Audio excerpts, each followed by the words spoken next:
नमस्कार. आज आपण जगातील दोन प्रचंड मोठ्या आणि वैविध्यपूर्ण देशांच्या हवामानाबद्दल बोलणार आहोत, ब्राझील आणि भारत. हा प्रश्न खूप महत्त्वाचा आहे. विचार करा, पर्वत आणि महासागर हे दोन घटक 2.8 अब्जाहून अधिक लोकांचं हवामान कसं काय ठरवू शकतात. चला, हेच तर आपल्याला आज समजून घ्यायचं आहे. तर मग या प्रवासात आपण या 5 टप्प्यांमधनं जाणार आहोत. 2 हवामानांची कहाणी, सूर्याचं स्थान, मग वारे, भिंती आणि पाणी, त्यानंतर टोकाच्या हवामानाची भूमी आणि शेवटी अंतिम अंदाज. चला तर मग सुरुवात करूया आपल्या पहिल्या भागापासून. या दोन हवामान दिग्गजांची ओळख करून घेऊया.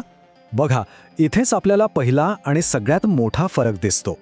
ब्राझीलचं हवामान कसं आहे तर खूप विविध, म्हणजे उष्णकटिबंधीयापासून ते समशीतोष्णपर्यंत. याउलट भारताचं हवामान म्हटलं की आपल्या डोळ्यासमोर एकच गोष्ट येते, मान्सून. हवामानाचा सगळ्यात बेसिक फॅक्टर कुठला तर तो देश पृथ्वीवर नक्की आहे कुठे, म्हणजे सूर्याच्या संदर्भात त्याचं स्थान काय आहे. अक्षांशांची भूमिका इथे खूप निर्णायक ठरते. आता बघा, ब्राझीलमधून विषुववृत्त आणि मकरवृत्त दोन्ही जातात. त्यामुळे काय होतं, उत्तरेकडे एकदम उष्ण हवामान आणि दक्षिणेकडे थोडं थंड, म्हणजे समशीतोष्ण. दुसरीकडे भारताच्या बरोबर मध्यातून जातं कर्कवृत्त. यामुळे आपला बहुतांश देश उष्णकटिबंधीय झोनमध्ये येतो आणि जसजसं आपण दक्षिणेकडे जातो तसतसं तापमान वाढत जातं. सूर्याचं स्थान तर झालं, पण खरी गंमत तर तेव्हा येते जेव्हा वारे, उंचच उंच डोंगर आणि पाणी म्हणजे समुद्र हे एकत्र येतात. भूगोल हवामान कसं घडवतो हे पाहणं खूपच इंटरेस्टिंग आहे. यामध्ये सगळ्यात महत्त्वाची एक संकल्पना आहे प्रतिरोध पाऊस. आता हा काय प्रकार आहे? सोप्या भाषेत सांगायचं तर समुद्रावरून आलेले बाष्पयुक्त वारे जेव्हा एखाद्या उंच डोंगराला अडतात तेव्हा ते वर जातात, थंड होतात आणि पाऊस पाडतात. ही प्रक्रिया दोन्ही देशांसाठी खूप महत्त्वाची आहे. ही प्रक्रिया 4 सोप्या स्टेप्समध्ये होते. पहिलं, समुद्रावरून दमट वारे येतात. मग ते एखाद्या डोंगरासारख्या हवामान भिंतीला धडकून वर चढायला लागतात. तिसरं, वर जाताना हवा थंड होते आणि वाऱ्याच्या दिशेला प्रचंड पाऊस पडतो. आणि चौथं, डोंगराच्या दुसऱ्या बाजूला मात्र कोरडी हवा खाली उतरते आणि तिथे तयार होतो पर्जन्य छायेचा प्रदेश.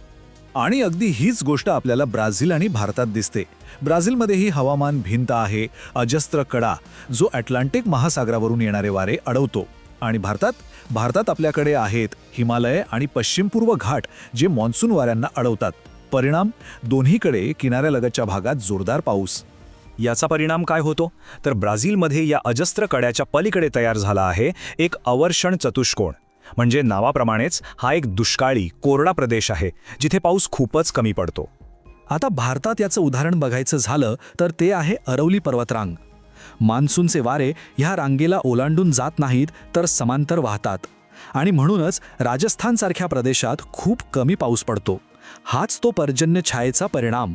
आतापर्यंत आपण पाहिलं की हवामान कसं तयार होतं, पण आता आपण बघूया या हवामानाची काही टोकाची रूपं. आणि विशेषतः भारतात तर हे वैविध्य थक्क करणारं आहे. हे जे वाक्य आहे ना, ते अगदी परफेक्ट आहे. भारतीय हवामानातील वैविध्य प्रामुख्याने अक्षवृत्तीय स्थान व समुद्र सपाटीपासूनची उंची यांमुळे निर्माण झाले आहे. म्हणजे भारताचं लोकेशन आणि इथले डोंगर पर्वत, याच 2 गोष्टींमुळे आपल्याला हवामानात इतकी विविधता बघायला मिळते. आता हे आकडे बघा, तुम्हाला आश्चर्याचा धक्का बसेल. सर्वाधिक तापमान 50°C गंगानगरमध्ये. कल्पना करा किती उष्णता असेल. आणि आता एकदम याच्या उलट, देशातलं सर्वात थंड तापमान उणे 48°C कारगिलमध्ये हिवाळ्यात. म्हणजे एकाच देशात 50° आणि उणे 48°. केवढी ही रेंज. तापमान तर झालंच, आता पावसाचे बघा. मौसिनराम इथे वर्षाला तब्बल 11,872 मिलीमीटर पाऊस पडतो. हे जगातल्या सर्वाधिक पावसाच्या ठिकाणांपैकी एक आहे आणि ते भारतात आहे. आणि पुन्हा एकदा ह्याच्या अगदी विरुद्ध टोक म्हणजे जैसलमेर. इथे वर्षाला 120 मिलीमीटरपेक्षाही कमी पाऊस पडतो. जगातलं एक सगळ्यात जास्त पावसाचं ठिकाण आणि एक अत्यंत कोरडं ठिकाण, दोन्ही एकाच देशात. आता दोन्ही देशांच्या किनाऱ्यांची एक इंटरेस्टिंग गोष्ट बघूया. ब्राझीलच्या किनारपट्टीवर चक्रीवादळं जवळजवळ येतच नाहीत. तिथली वातावरणीय परिस्थितीच तशी आहे.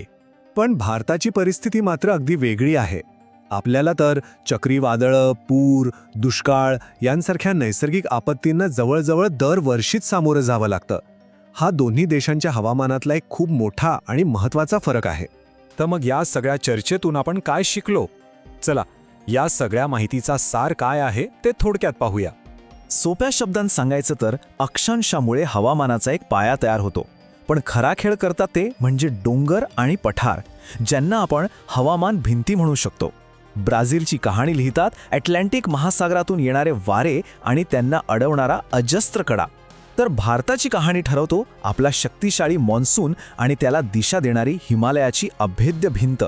हे सगळं खरं तर निसर्गाच्या अफाट शक्तीचं एक जबरदस्त उदाहरण आहे. पण जाता जाता एक प्रश्न मनात येतो.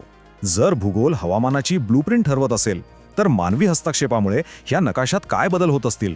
विचार करण्यासारखी गोष्ट आहे, नाही का? अशाच माहितीपूर्ण विश्लेषणासाठी आमच्या चॅनलला नक्की सबस्क्राईब करा. हो, आपण बोलतोय ब्राझील आणि भारताबद्दल. दोन्ही देश उष्णकटिबंधातले, दोन्ही अवाढ्य. मग फरक नेमका कुठे आहे? चला शोधूया. हाच तो $1 मिलियन प्रश्न आहे, नाही का? एकच ग्रह, हवामानाचे नियमही सारखेच. मग ब्राझील आणि भारताच्या हवामानात इतका जमीन आसमानाचा फरक का बरं?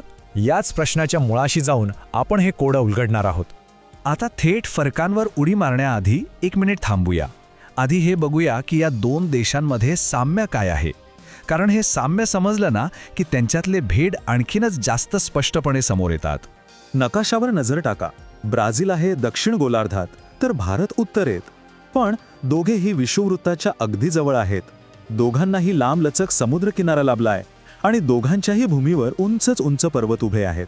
याच भौगोलिक समानतेमुळे त्यांची तुलना करणं इतकं रंजक ठरतं. आता वळूया त्या मुख्य शक्तीकडे जी या दोन्ही देशांचं हवामान अक्षरशः चालवते, आणि ती शक्ती म्हणजे वारे.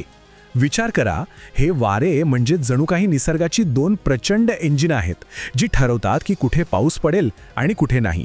ब्राझीलचं हवामानाचं इंजिन आहे अटलांटिक महासागरावरून येणारे व्यापारी वारे.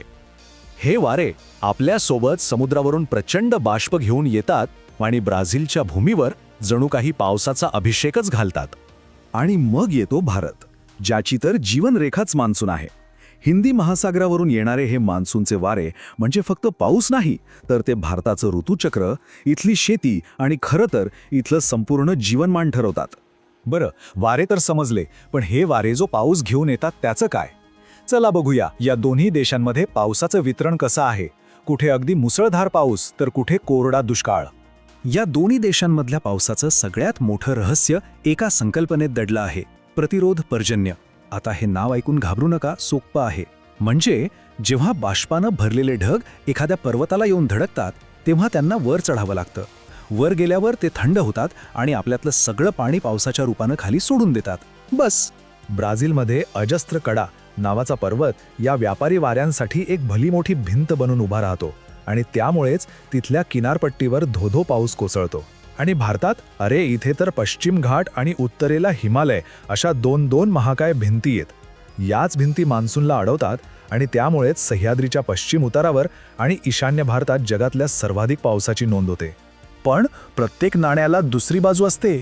पर्वत एका बाजूला पावसाचं वरदान देतात, तर त्यांच्या मागच्या बाजूला मात्र दुष्काळाची स्थिती निर्माण होते.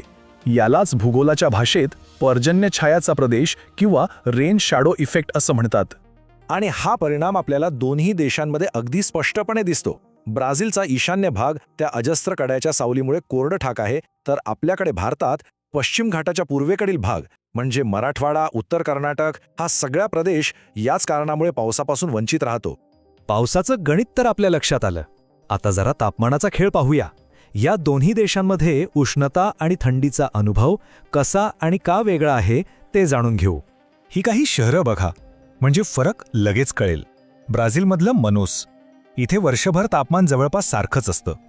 पण ह्या उलट आपली दिल्ली, इथे उन्हाळा आणि हिवाळ्यात तापमानात जमीन आसमानाचा फरक असतो.